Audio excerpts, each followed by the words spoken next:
My biggest action for most people when I first meet with them is to start becoming aware of their current habits. So something that anybody can do is starting to write down what they are actually eating. From 400 to 300, your greatest impact is just going to be walking. If you just walk 5,000, 10,000 steps, you are going to lose a significant amount of weights.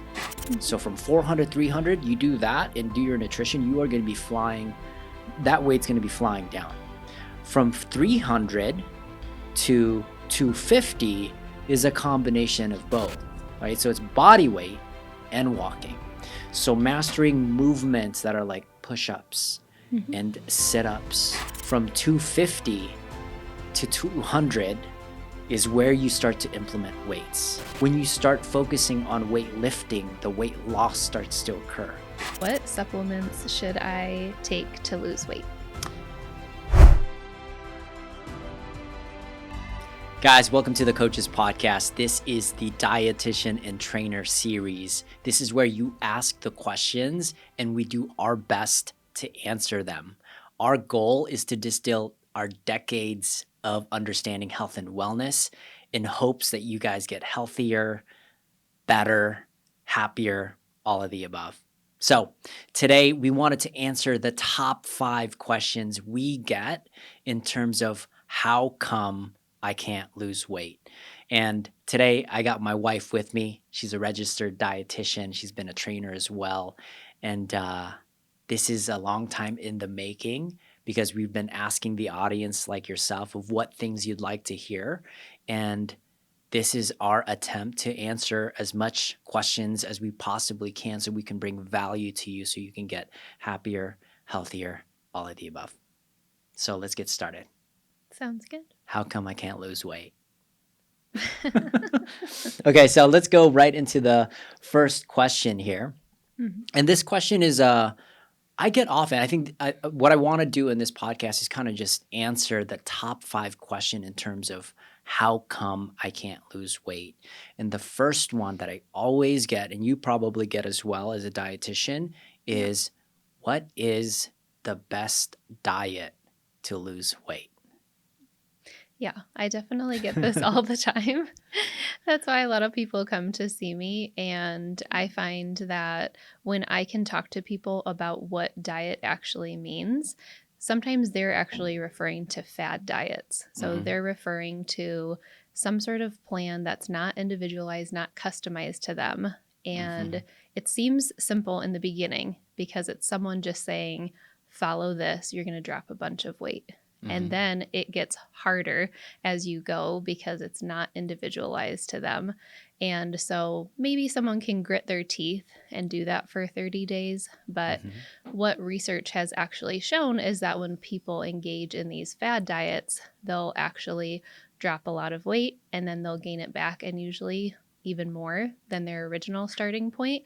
And so they will yo-yo up and down for years. So I guess the simplest way to answer the question is I would prefer to work with people who are ready to make a change that's more sustainable. So it's going to be more difficult in the beginning because we're going to individualize it for them and we're going to slowly create habit change.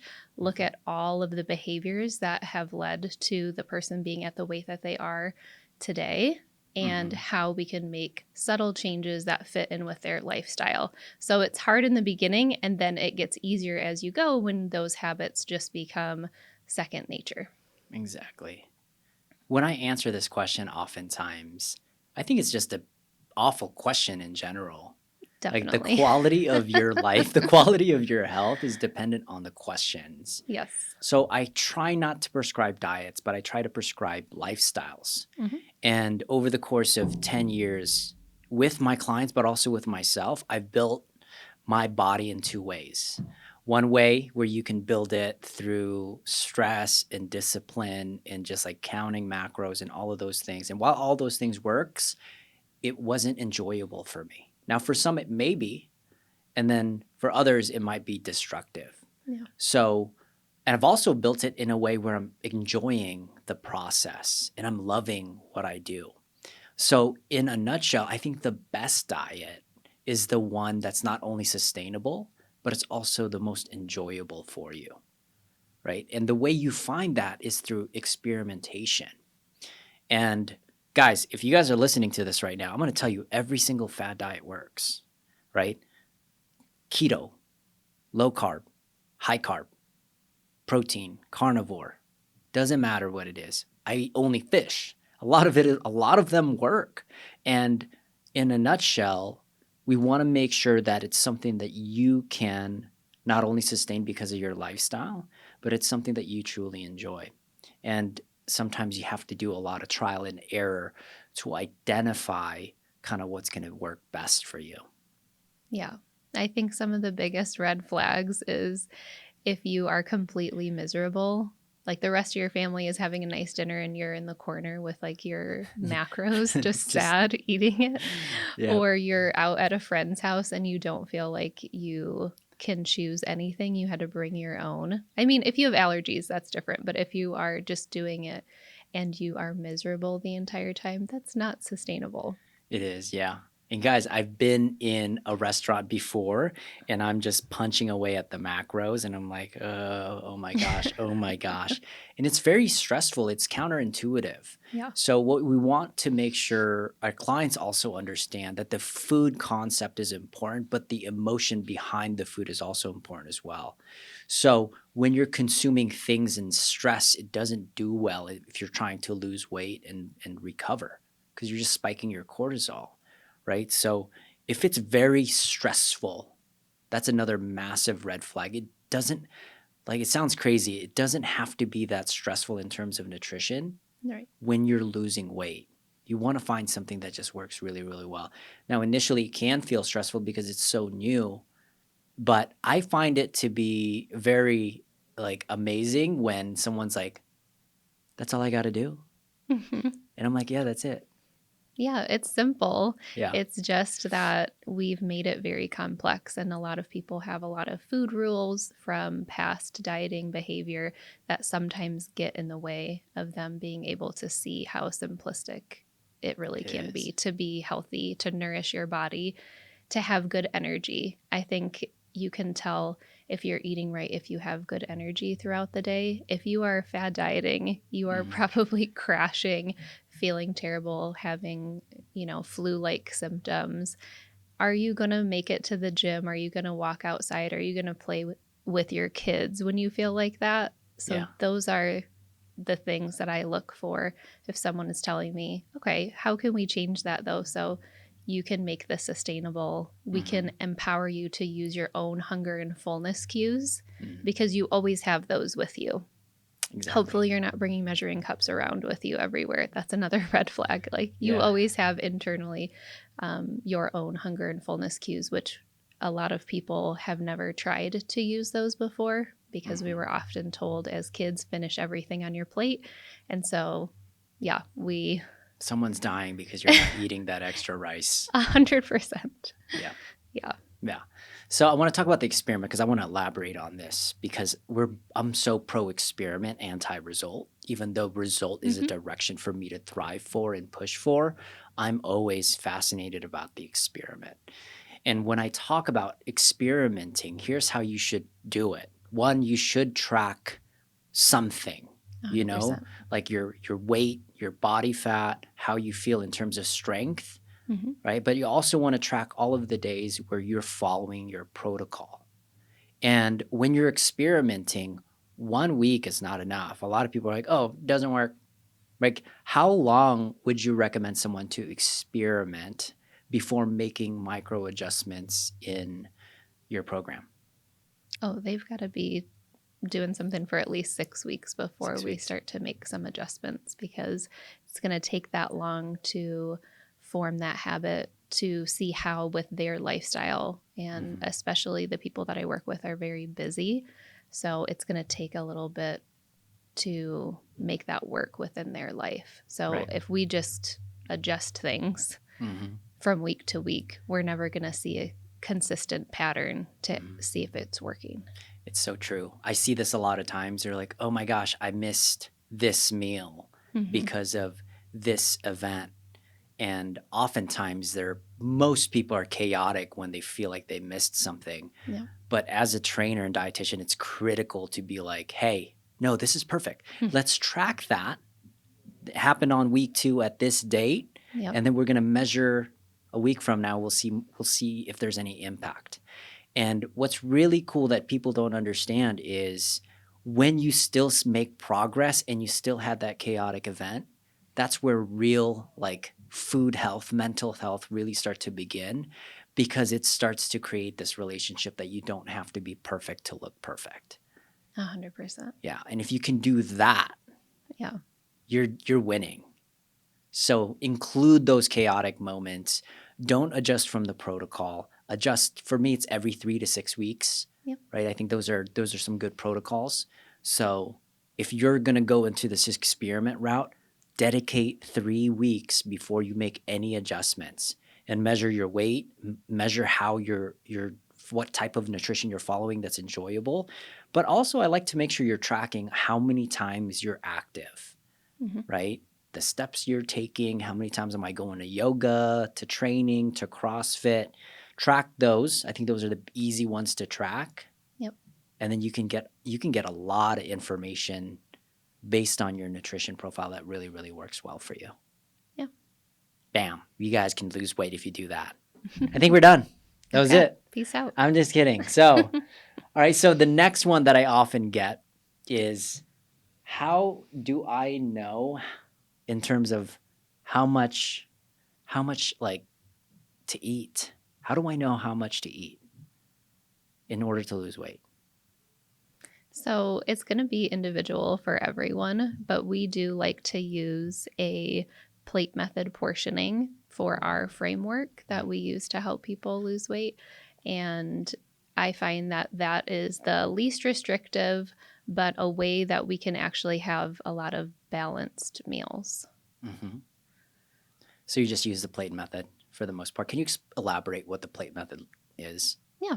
So the plate method, if you take a regular size dinner plate and you divide that into a quarter, should be coming from lean proteins, a quarter coming from carbohydrate choices, and then half of the plate is going to be veggies. And sometimes people, if they don't already have vegetables that they're having on a regular basis, we will even say just one fistful of vegetables to start with. And ideally, you can work that up to 2 over time. Nice. Yeah. I do very similar. So when I'm bringing people on in a lot of the transformation programs, I like using the hands. But I like using the hands specifically because someone that is 6'7" to someone that's 5'7" have 2 different hand portions. And counting macros can be very, very difficult. But if you use just your hands in general, it can give you an idea of exactly how much to eat. And I'm going to tell you guys right now, if you follow this plan, okay, you don't even have to train with us. You can probably lose weight. So if you take your palm, right, of this and you eat 3 palms of protein per day, that's a great place to start in terms of eating enough protein to sustain some type of physical activity, right? And people they miss that part. That is the most critical component for me, because if you master that, 1, you're eating enough to add muscle. Number 2, a lot of times when people are eating enough protein, they're not as hungry because their body needs everything it needs. And then number 3, because they're eating enough protein, oftentimes they have this energy surge. And that energy surge creates physical activity for them to do even more workout. Exactly. Right. And I think most people that I work with in the beginning are often skipping meals. And they might be relying on some caffeine or energy drinks instead of fueling properly. So the first thing that we'll do is work to get some sort of consistent pattern. Most of the time, having that plate method 2 times a day. If breakfast is really difficult, we'll come up with some options that are at least balanced. So if I can get them to have a protein and a carbohydrate in the morning, that's going to keep someone full and sustained instead of having that caffeine crash. Right. So I want to go into the carb content because I think that's really important. The carb content for you guys, I try to follow still 3. So I like to do fists. Some people use hands. FIS is much easier for me to observe. Yep. So for the athletes that are just trying to just find a stable type of nutrition plan, if you could just do 3 fists, again, your fist. If you're 6'7", use your fist. If you're 5'7", use your fist. And just to kind of give you an idea, you want 3. You want 3 of them per day. And I like the 3 format because if you're eating only 2 meals a day, what you can do, what's really cool is you can stack them. Because I only eat 2 meals, sometimes 1 meal. I just like to stack, so it makes it really easy for them to be like, okay, I need 3 today.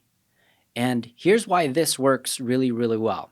Just to build awareness for those of you that are maybe in the process of losing another 30 or 40 pounds and you get to your goal weight, just look at how much carbs you consume.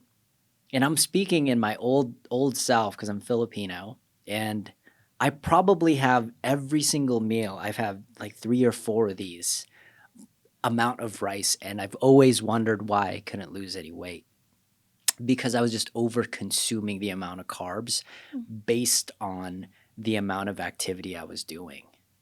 So when you start to adjust your carbohydrate content based on your activity, you can do some really, really cool things in terms of weight loss. Yeah.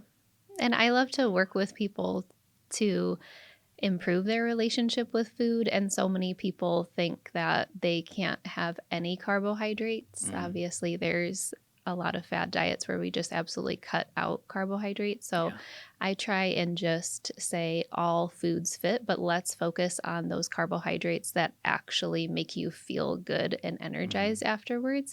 And usually for me, it's emphasizing the ones that have a lot of high fiber. Right. And so, if we can make some of those adjustments to the composition of the carbohydrates and the timing of those, carbohydrates are great for us. We need those for energy. So, Yeah. we shouldn't be scared of them. Oftentimes, I'm working to remind people all of the carbohydrate choices that there are. I know you mentioned rice, and most people Yeah. think that I'm going to tell them they can only have rice and like Yeah. boiled chicken and Yeah. broccoli. And so, again, going back to that satisfaction, there's so many carbohydrate choices to choose from and flavor profiles that we should be able to find something that works for you and certainly still have rice if you want rice. It's just matching that carbohydrate with your actual need. I love it. So I wanted to add something on there. Why people love the whole zero carb, right? Zero carb, keto, Mm-hmm. carnivore. The moment they get into that type of state, they do one whole week with 0 carbohydrates. They have these massive weight losses. And the reason for that a lot of times is not weight. Right. People assume that it's weight loss that they're losing, but a majority of that actually is just water retention. So when you think of carbohydrate in general, there's 2 parts. There's the carb, and then there's the hydrate component. And that hydrate component is water retention. So people fixate that keto works, carnivore works, because they immediately see the 5 to 10 pound drop in a single week, but that's not necessarily the case. And people gravitate to only that type. Not saying it's bad or good. There's a lot of health benefits to both, and I've seen some really healthy people in that spectrum. But that weight loss is not all weight loss. Right. And that's why people get into just like, oh, I should go into the extreme. But there is a path in between, a path where carbohydrate can be a major source of fuel, especially if you're a weightlifter. Mm-hmm. Oh man, it is a weapon. So don't be afraid to consume carbohydrates. And as you start to get more muscular, right, you can have a significantly amount more. Yeah. And that's where it gets really exciting for me. And that's where food confidence starts to come in. And that's where the food relationship starts to change because now you're not looking at carb as poison. You're Mm-hmm. looking at carb as fuel. Exactly. And that's when you know you're in the path of getting really, really, really healthy. Mm-hmm. How much vegetables should I consume? Now that we know the carbohydrates is there. So, what we have followed in the past, and we've actually done the experiment with the 800-gram challenge, Yeah. and I loved that. But specifically for vegetables, the 800-gram challenge, just since I mentioned it, is just getting about 6 cups worth of fruit and vegetables per day. Sometimes it's easier for people to get fruits versus vegetables. But if we're using that plate method as a framework, ideally we're getting in 2 cups per meal twice a day, so about 4 cups. You could Mhm. do those in snack form too if you're not getting it within the meal. But Mhm. my most important thing is meeting people where they're at. So Yeah. if they're currently getting about 1 cup, then we choose a goal together Mhm. that seems sustainable to work towards for a few weeks, which might be then just increasing that goal to 2 to 3 cups Yeah. as a good starting point. Why is it so advantageous to eat vegetables? What's the point? Yeah, vegetables are amazing. Vegetables are very high in a lot of our micronutrients, which we forget about is important too. We focus a lot on the macronutrients, but a lot of our micronutrients and fiber are found in vegetables. And so, what that can do within a meal is that can increase our satisfaction when we have a large enough portion of vegetables. It feels good within the stomach and it can help our digestion as well. So, a lot of Yeah. people that meet with me at first, they have a lot of gas and bloating almost every day. Mhm. And by increasing their vegetable intake, they all of a sudden have a relief from those symptoms. And Mhm. right away, like you said, in the beginning of something like a keto, where somebody is seeing that kind of fast results, Mhm. I would say when we work with people, the fastest result that people see within the first few weeks is they don't have any stomach discomfort anymore, which is huge. Right. So they no longer have that bloated feeling because of that increase in vegetables. And Yeah. that's really exciting because now they're feeling more comfortable in their clothes, they're feeling more confident. We're using the plate method to get good energy throughout the day. And if you have more energy, you're more likely to go walk, to go play with your kids, to actually meal prep. So Mhm. it kind of snowballs from that. I love this. So that was the dietitian component. That's how you sell it to That's your what, client. yeah, that's how I would say it. I'm sure you have Yeah. a different The way, yeah, perspective. the way I explain it, guys, and that's why I wanted to do this. I think you get two perspectives. So I tell my guys, I was like, dude, if you need to have an easier poop, because you're going to be consuming a There we lot of go. protein, you got to crush out those vegetables, my guy. And they're like, okay, how much? I need you to do at least 3 fistfuls. Or Yes. if you're doing 4 palms of protein, I need you to do 4 fistfuls. And they're like, done. Right. So there's that component to me of just like increasing poop efficiency. Yeah. Okay. I So I talk tell my about guys, poop with people. yeah, no, poop efficiency is one of them. Another one, I think, just fullness, Yes. especially when we start to implement things called deficits, where we reduce the amount of carbs to kind of speed up the body fat loss and weight loss. Having more vegetables have a tendency to crave their hunger a lot more. Like it fills them up more and it's just less calorically dense. Like a fist size of carbohydrates. I mean, you could add on this. It's probably not a lot of calories, Right. right? Comparatively to a handful of carbs. So just by replacing that creates this fullness. And then the other side is it's just like the blood panels change when you're eating the colors of the rainbow, which is typically different types of vegetables. Yep. Your hormones just change. I don't know all the Huberman science to this, but I'm going to tell you people that eat different types of vegetables, not just green, white, and red, they just tend to look healthier. So I highly recommend 3 fistfuls to poop a little bit easier. Eat enough so you're not always hungry, because we all know what happens when we're too hungry. And then eat enough colors so you're just a healthier human being. You need all those ingredients. Like the food that you're eating is you. If you're only eating chicken nuggies, your whole body's made out of chicken nuggies. And Yeah, you're like, how come my hormones are off? we need a lot more variety. I love it. Okay, so this is a kind of a question for me, but it's also a question for you as well. Sure. What is the best exercises, or what types of exercises should I do to lose weight? Okay, you answer it first because it's for you.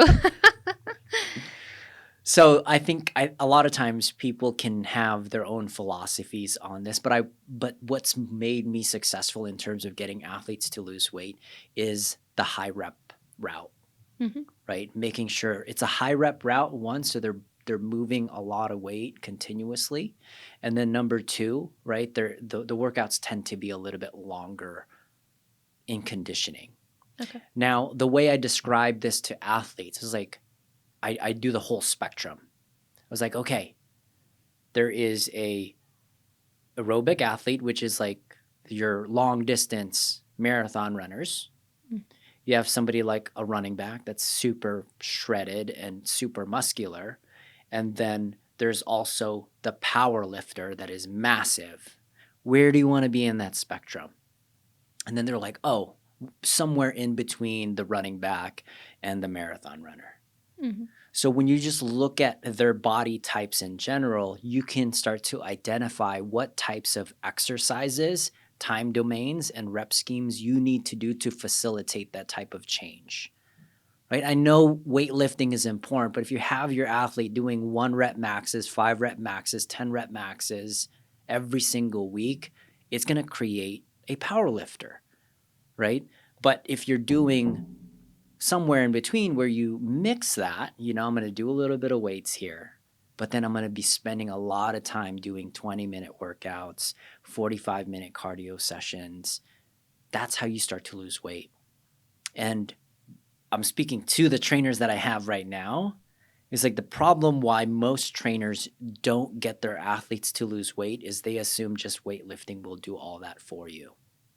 And I'm telling you this, if you're a coach, your trainer, nutrition dietitian, if you just include homework for them to do long distance type of workouts, 1 to 2 to 3 times a week, it's going to make your process so much easier, right? The hard part is I don't want to be watching you for 45 minutes as you do walking or running. But some of those things that are really boring and very easy to do is actually what you should be doing in terms of losing weight. You don't even have to come with me. If you just run 45 minutes, walk 45 minutes every single day, and you're following this nutrition plate method, hand method, you don't need me. Right. Right? So what do you think the best exercises are? So I'd say I come from a perspective because most of the patients that I meet with haven't moved in quite a while. They're really intimidated by the gym. And so I always want to find something, again, that's going to be sustainable and joyful. So I teach a lot about joyful movement. So when people come to me and say, what should I do for movement? Do I need to get a kind of a Globo gym membership and just walk on a treadmill? I ask them, is that going to be fun for you? I just imagine them like so sad, like walking on a treadmill. Yeah. And most people are like, no, that sounds terrible. I'm like, so don't do that. What actually sounds good to you? And for most people, the starting point is walking. That's something that almost everybody has accessibility to do, especially walking outside. Getting outside of where they're at and just adding in 15, 20 minutes a few times a day can be really good for mental health as well. And it starts to feel good and build from there. So if they can get into the habit of just moving, then we start to think of what's their ideal workout look like. Is it with other people? Is it at home? Where does that fit into their schedule? I use a lot of bands because I love to do a lot of booty work because that feels good to me. So the women that I work with, I'm usually telling them ways that they can easily fit that into their busy schedule. That might just be starting by YouTube classes. Right. And eventually that might move to being in a gym where they feel really supported by other females. But for the first 3 months that we work together, usually people are not ready for that step yet. So I say the best type of exercise is the one that you will do and feel joyful with and feel good afterwards. And a lot of times I think the joyfulness happens at the end. Oh, yeah. I do agree that you have to find something in between, but there are going to be some movements, speaking of that are going to be uncomfortable, right? I didn't like to walk. I don't like to run. Yeah.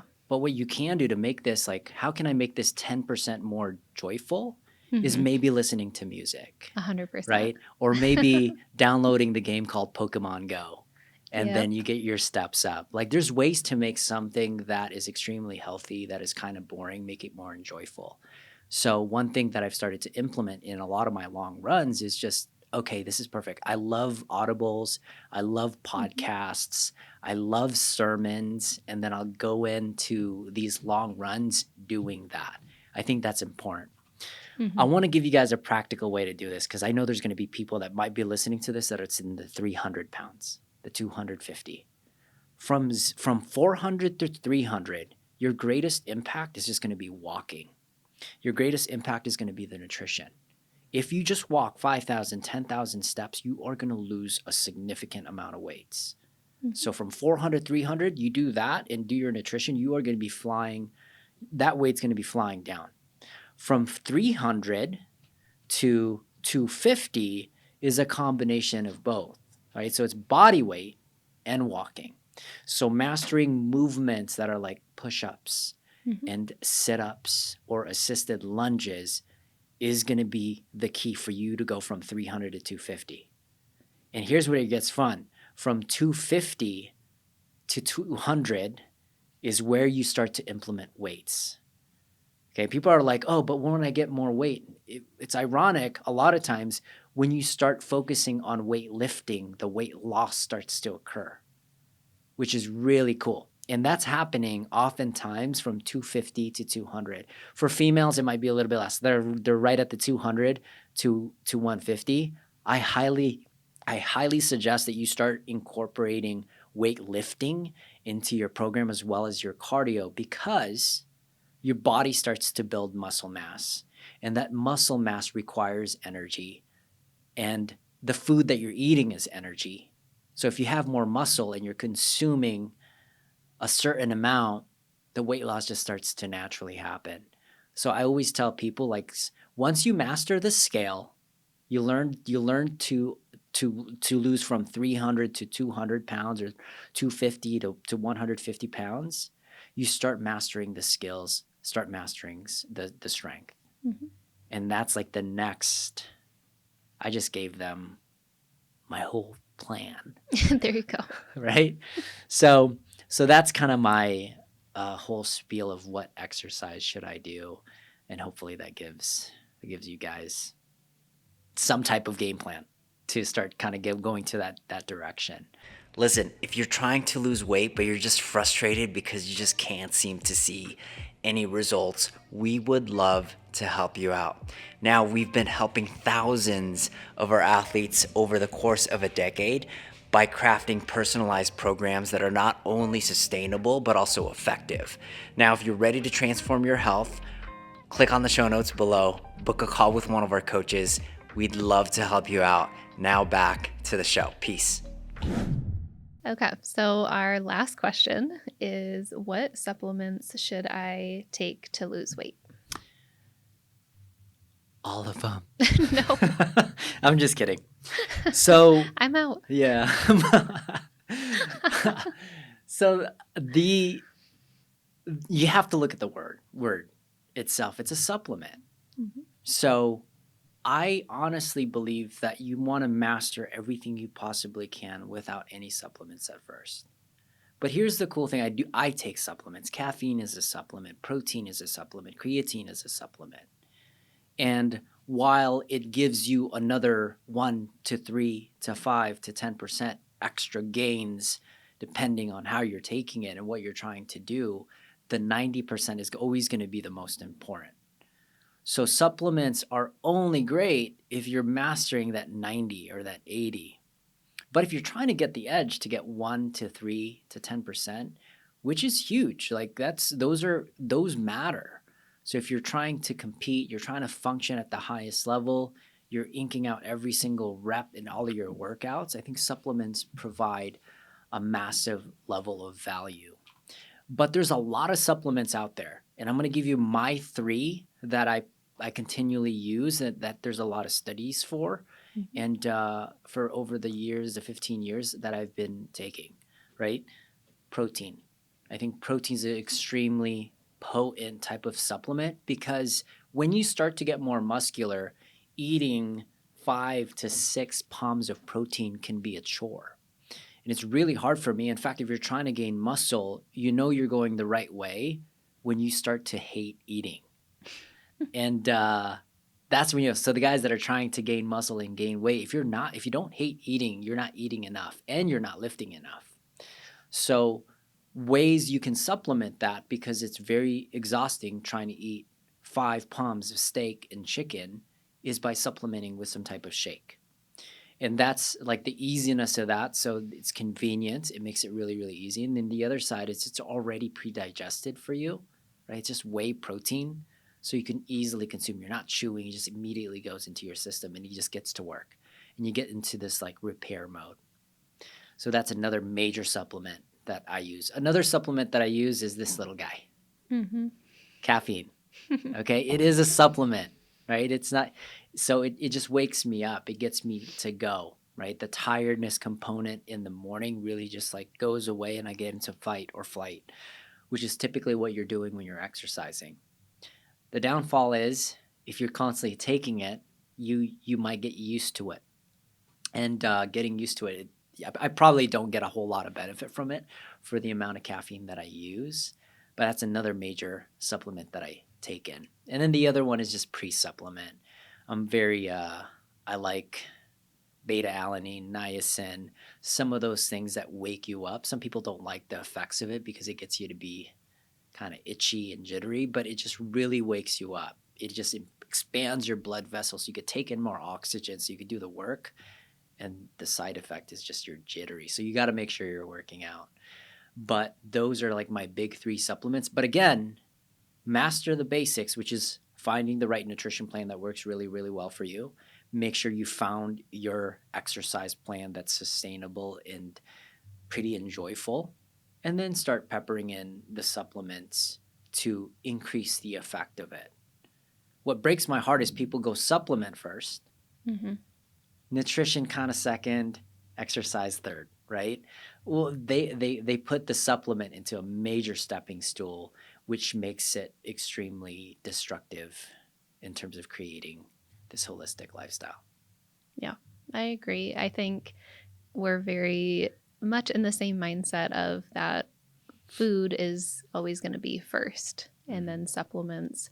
Now, for me, when I'm doing an assessment with someone, I'm looking at what they're taking, I'm looking at their lab work. So, one thing that is also smart to do if you haven't gotten your lab work done in a while, just your yearly checkup for anyone to be getting that, and having a physician or your provider checking some of these levels for you. So a lot of the patients that I see are actually low in vitamin D, and then they're prescribed a therapeutic dose from their physician that they're on. Yeah. And so that can be really important to make sure that they're getting the proper dose. What's scary is when people on their own research something and they buy it. There's not a lot of regulations or hardly any on supplements.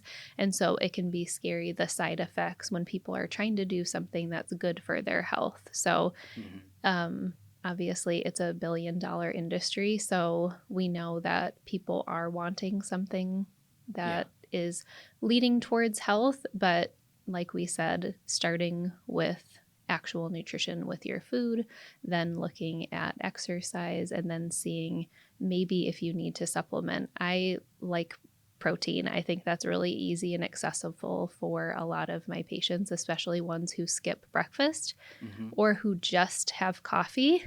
If you've never thought about it before, you can take a ready-made protein shake and pour it into your coffee.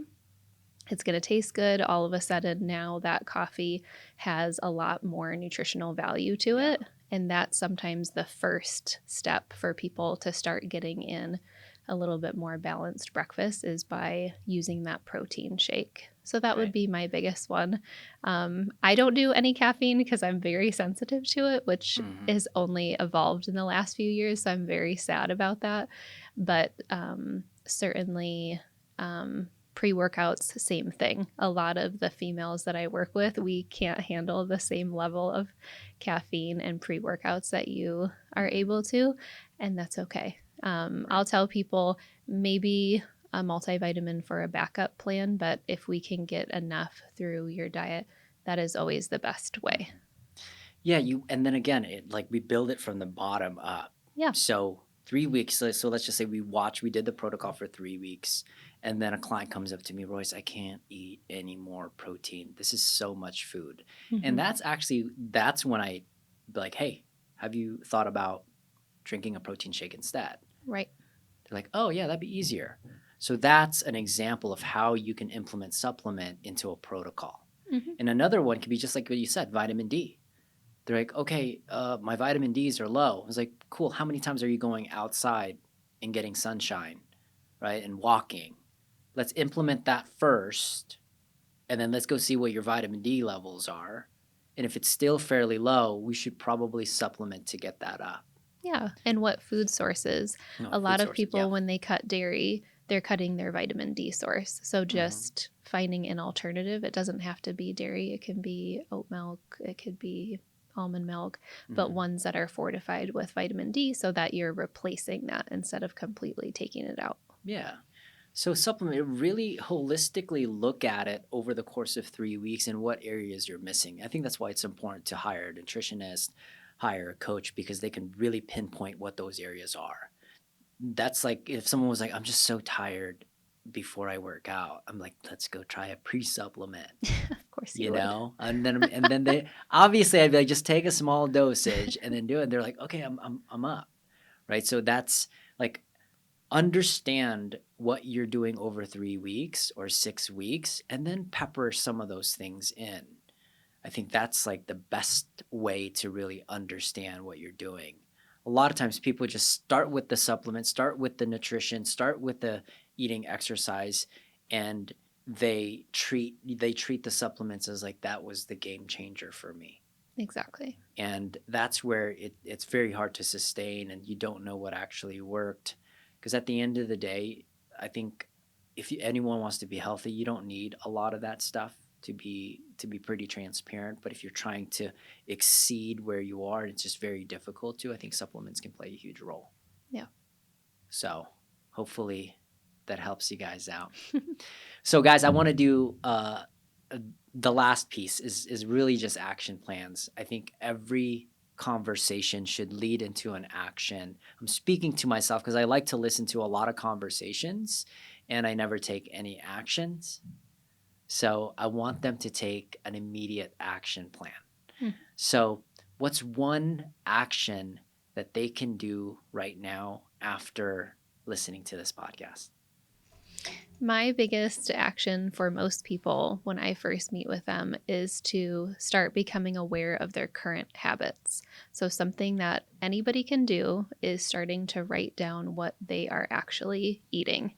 And you don't need to say the portion size, you don't need to do like a MyFitnessPal and know the calories, just simply writing it down to start to see what you're doing within a day, within a week. You're going to recognize patterns that you can shift because almost 80% of what we do is out of habit. And so the first part is awareness. So start tracking what you're doing just in a journal and start to tune into your hunger and fullness cues. So Mm-hmm. in that journal, if you can do a scale of 1 to 10, what was my hunger before the meal? On a scale of 1 to 10, 10 being hangry, very overly hungry. And then what on a scale of 1 to 10 was my fullness after the meal. If you even tune into that and do that once a day, maybe dinner is a better time for you to tune into hunger and fullness cues, you're going to start to see patterns. Mm-hmm. And that's where the magic starts to happen when I can empower somebody to realize their own habits and look at them and say, okay, I need to work on this. I need to make sure that I stop eating to an uncomfortably full level. So Mm-hmm.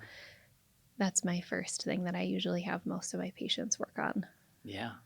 I think the path to healing always starts with awareness. Yes. And it's such a critical step in every avenue you're trying to improve. Mm-hmm. Like just being aware of what you're doing and how you're feeling and what actions you're doing at that moment. And only at that moment is when you can start to alter particular things. Yes. So I'm glad you added that. My only action plan is just to write this quote down. It changed my life entirely. One conversation, one action. If you can write that down today, and just remind yourself that you're going to significantly progress into an entirely separate human being. I'm an action person. Just take action. It doesn't matter what this is. And here's an example of one action. Mm-hmm. One action you can do is just write it down. One action is you can share this particular podcast to someone that is trying to get better. And you're like, oh, I think this can be extremely valuable. That's an action plan. Or you can take the 10, 20, 30 tips that we just did and just write one of those down and immediately take action. Don't wait. Yeah. Just go. So one conversation, one action, it's going to change your life entirely. So guys, if you guys like this particular series and particular episode, do us a favor. We want to have conversations with you. So if you write down on the comments a question that you'd love to get answered, if we can answer it, we're going to answer it right on there. Or if it's a big enough topic, we'll probably pull it into our conversation and we're going to hash out exactly what we think about that question. And hopefully in return, we can give you guys a bunch of value. So if you guys like these episodes, do us a favor, comment below, share it with someone. And again, make sure to subscribe because you get 10% healthier when you punch that button, I think. So, facts. And I'll see you guys later. Peace.